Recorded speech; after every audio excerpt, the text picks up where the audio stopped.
The reason 20 million people took Vioxx and many similar millions took Celebrex was because of the advertising. It's because consumers saw Dorothy Hamill skating around on their televisions in those Vioxx ads we've all seen that so many people took Vioxx. So that's a perfect example of how drug advertising totally skewed what drugs people took and how much they paid. Because Vioxx was many, many more times more expensive than a bottle of ibuprofen, which for most people would have been just as effective, and not only would they not have paid more, they wouldn't have been at heightened risk for heart attacks.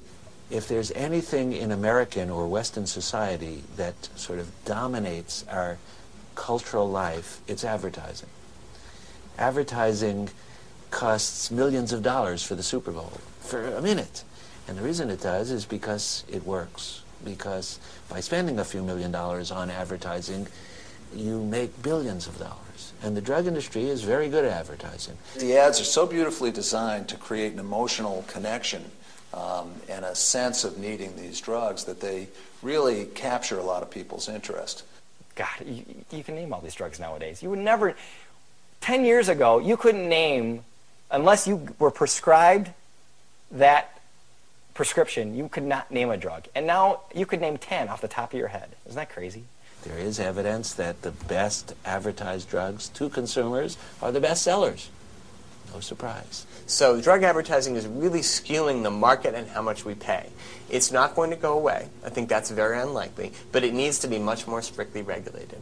When President Bush first came into office, there wasn't an FDA commissioner, and he appointed Daniel Troy to be the chief counsel of the FDA. And one of the first things he did was make a rule that all of the advertising infractions that had been responded to in a matter of days previously, because the committee that looks at them, the division that looks at them, would send out warning letters or sanction letters, all of those problems would have to come to his office. And the delay in sending out warning letters, meaning protecting the public from ads that cross the line, that in some way misrepresent the drug or overstate the drug's benefit or understate the risks, was grossly delayed. Right now, the FDA does not require drug companies to submit television ads or any other drug ads before they air. They only have to submit them after the fact. So the ad will already be on TV or in a magazine.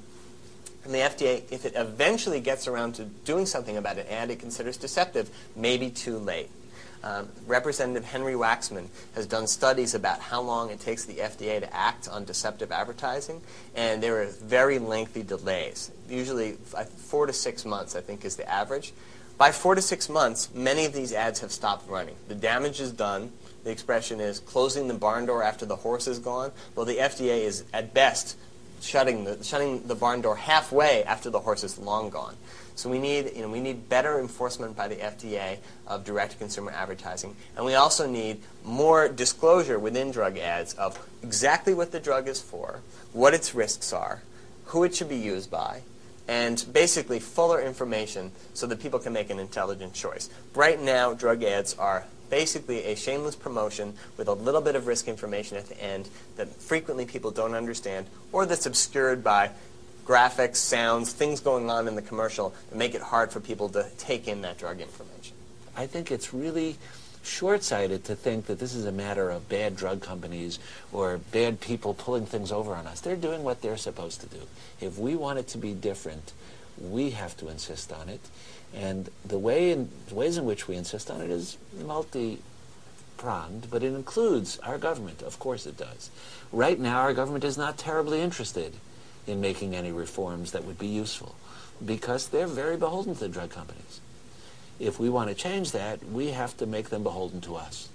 We have to have the clout and the influence and the organization to make it that they can't blithely go along making the FDA be something that has been widely and famously called a servant of the drug industry.